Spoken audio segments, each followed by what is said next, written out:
अस्सलाम वालेकुम रहमतुल्लाहि व बरकातुहू। नाज़रीन कराम, पाकिस्तान बमुकाबला ऑस्ट्रेलिया पहले वनडे मैच के बाद अब पाकिस्तान क्रिकेट टीम की नज़रें दूसरे वनडे मैच पर आन पड़ी हैं। क्या ज़बरदस्त किस्म की स्पिरिट देखने को मिली है।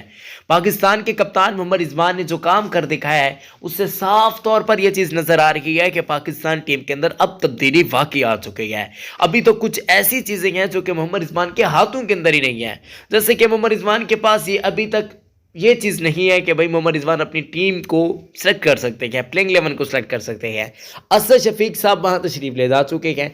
आकिब जावेद साहब बार बार कॉलिंग खड़का रहे हैं कि ये भाई अब्दुल्ला को डालो, भाई इसको डालो, भाई इसको डालो, यानी कि ये काम चल रहा है। भाई साहब आपका इतना अमेजिंग कप्तान है, आप उसको कप्तानी करने दें, आप उसकी मनपसंद प्लेइंग 11 तो कम से कम चुनने दें ना। चलें ठीक है, सिलेक्शन कमेटी अब स्क्वाड को बना कर दे रही है, अब प्लेइंग 11 ये पता नहीं ये पहली मरतबा हो रहा है वैसे अगर देखा जाए। और एक आफत सर पे एसएसबी की सूरत के अंदर मोहम्मद रिजवान पर तोड़ी गई है। अब इन सभी लोगों को शर्म भी आनी चाहिए कि भाई साहब मोहम्मद रिजवान जो है वो एक लड़ाका कैप्टन है और वो पीएसएल के अंदर बहुत काम कर चुके हैं।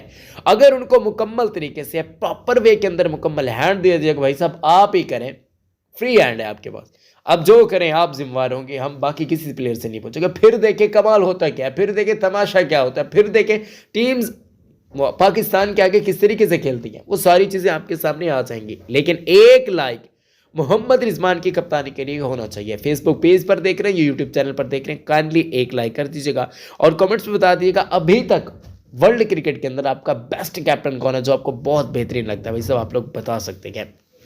चैनल को सब्सक्राइब कर दीजिएगा। खवातीनो हज़रात, अगर हम बातचीत करते हैं इस मुकाबले की तो आप लोग जानते हैं कि पाकिस्तान क्रिकेट टीम की कुछ खामियां थी जिसके बदौलत पाकिस्तान आ रहा है, वगरना बॉलर्स ने जो काम कर देखा है वो आपके सामने क्या है। यानी कि खामी सबसे पहले ओपनिंग का मसला है। जब आपको पता है कि आपके दोनों ओपनर्स आउट ऑफ फॉर्म है, फिर भी आप ओपनर्स को क्यों तब्दील नहीं कर रहे, ये एक सोचने वाली बात है ना।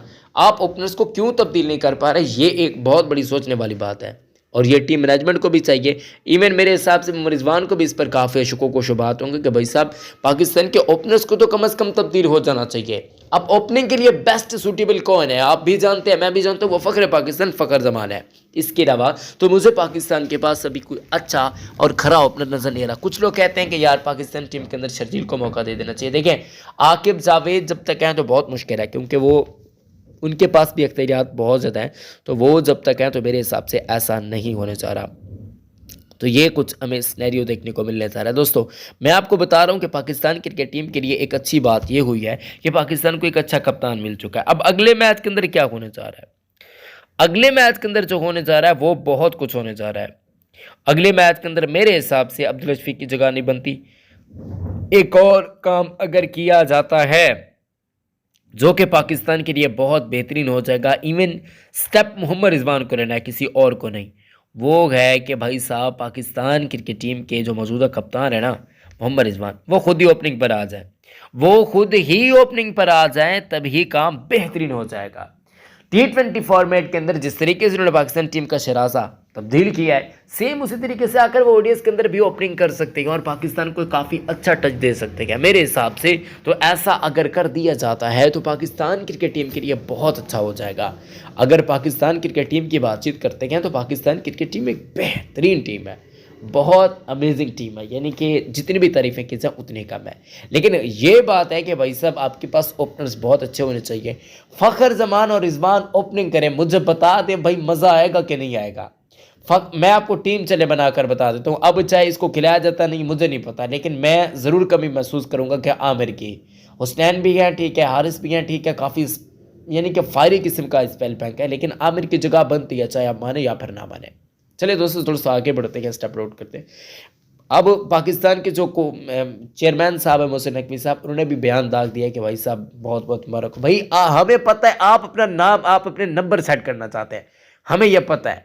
आपको जस्ट ये करना है कि रिजवान को अथॉरिटी देनी है कि भाई रिजवान साहब आप ही हो, वनडे और T20 ना कोई कप्तान बनेगा, ना कोई नायब कप्तान होगा, ना कोई झंझट, ना कोई कुछ, टीम पूरी की पूरी है आपके जिम्मे। फ़ख्र को खिलाओ ओपनर्स पे, फ़ख्र को खिलाओ 10वें नंबर पे, खुद खेलो ओपनिंग पे या खेलो 10वें नंबर पे। यानी कि ऐसी अथॉरिटी अगर रिजवान के पास होती है तो मैं आपको यकीन से बता सकता हूँ कुछ ऐसी अथॉरिटी थी जिस तरीके से रमीज राजा ने बाबर आजम को अथॉरिटी दी हुई थी, वो बार बार खुशदिल शाह को शामिल किए जा रहा था, किए जा रहा था, किए जा रहा था। वो बार बार आसिफ अली को शामिल किए जा रहा था, किए जा रहा था, किए जा रहा था।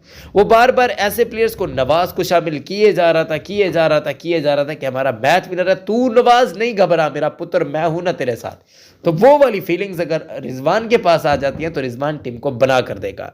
और मैं आपको इतना बता दूं कि खुशदिल शाह टीम के अंदर वापस आ जाएगा, आमिर टीम के अंदर वापस आ जाएगा। इवन मुझे लगता है कि फैसल अकरम को भी मौका दे दिया जाएगा, क्योंकि जो भी बंदा मुल्तान के अंदर परफॉर्म करता है, यानी कि मुल्तान सुल्तान की टीम के अंदर परफॉर्म करता है, जाहिर सी बात है कि उसकी टीम के अंदर जगह बनती है। अगर रिजवान से राय ली जाती तो इफ्तिखार अहमद भी टीम के अंदर होते और हसीबुल्लाह की जगह पर आप हारिस को देखते हैं, क्योंकि ये दोनों के दोनों रिजवान के अंदर खेल भी चुके हैं, रिजवान की टीम की क़यादत भी करते हैं, हारिस भी क़यादत करते हैं जो रिजवान की डोमेस्टिक की टीम है, और एक साथ खेल भी चुके हैं। इसका साफ और क्लियर कट मतलब यह है कि अभी तक रिजवान से कोई इनपुट या आउटपुट नहीं ली गई है इस बारे में, जिसकी वजह से बहुत ज़्यादा पाकिस्तान क्रिकेट टीम को नुकसान हो रहा है। तो मेरे हिसाब से यहाँ पर अब जो टीम मैं आपको बता रहा था कि भाई सब किस तरीके की टीम होनी चाहिए। ओपनिंग में रिजवान और फ़खर आ जाए, इमाम को अपनी खिलाना चाहते हैं, ठीक है कोई बात नहीं, मान लेते हैं। अगर आप यानी कि बेहतरीन स्ट्रेटजी के साथ जाते हैं तो मेरे हिसाब से पाकिस्तान टीम के लिए सूटेबल यही रहेगा कि रिजवान और फ़खर ओपनिंग करें। चैंपियन ट्रॉफी आगे आ रही है। नंबर 3 पे आए बाबर आजम, ठीक है, बहुत कमाल का काम हो जाएगा। नंबर 4 पे आ जाएं कामरान गुलाम आ जाए। नंबर 5 पे आ जाएं सऊद शकीर आ जाए। नंबर 6 की बातचीत करते हैं तो यहाँ पर तकरीबन मेरे हिसाब से यहाँ पर जिस प्लेयर को रखना चाहिए, आप, मुझे नहीं पता कि आपकी क्या राय है, वो सलमान अली आगा होंगे। नंबर 7 की बातचीत करते हैं, चूंकि अगर मैचेस बाहर के हो रखे गए तो फिर आप यहां पर मौका दें पाकिस्तान के प्रॉपर वे, जो बहुत अमेजिंग किस्म के ऑलराउंडर है आमिर जमाल साहब। अगर पाकिस्तान एशिया की कंडीशन के अंदर जा रहा है तो फिर आप वसीम जूनियर को मौका दें, उनको आप मौका देंगे बहुत अच्छा होगा। स्पिनर्स की बातचीत करते थे कि शादाब खान वापस आ जाएंगे या फैसल अकरम, ये तो जाहिर सी बात है। और अगर एशिया के अंदर है तो फिर 2 स्पिनर्स के साथ पाकिस्तान जाएगा, इस बात में कोई भी शक नहीं है। तो 2 स्पिनर्स जो होते हैं वो मेरे हिसाब से होने चाहिए, एक मेहरान मुमताज़ हो गए, दूसरे हो गए शादाब खान। ये कुछ आपकी स्ट्रेटजी बन जाएगी। फिर बॉलर्स में शाहीन, नसीम, वो आप जिस तरीके से डिवाइड करते रहे, आमिर, वो आपकी मर्जी। यानी कि इस टीम की अगर तारीफ करें तो भाई सब दिल खुश हो जाता है, क्योंकि इस टीम के अंदर इतना एबिलिटी मौजूद होगी, इतना पित्ता मौजूद होगा कि वो टीम तिया पांचा एक करके रख देगी। तो मेरे हिसाब से ऐसा अगर किया जाता है तो बहुत बेहतरीन हो जाएगा और पाकिस्तान क्रिकेट टीम के लिए बहुत बेहतरीन स्ट्रेटजी भी यही नज़र आ रही है। बाकी आप लोग क्या कहते हैं इस पर मुझे ज़रूर अपनी राय दीजिएगा। अपने प्यारों का भी आप लोग ख्याल रखें दोस्तों, क्योंकि आजकल जो हालात चल रहे हैं आप लोग समझ सकते हैं। तो आपने प्लीज़ इस यूट्यूब चैनल को भी सब्सक्राइब कर देना है। अपना बहुत ज़्यादा ख्याल रखें दोस्तों, अपने प्यारों का बहुत ज़्यादा ख्याल रखें। मिलते हैं नेक्स्ट वीडियो में। इस्लाम जिंदाबाद, पाकिस्तान जिंदाबाद, पाकिस्तान जिंदाबाद। अल्लाह हम सबका हामी नासिर है।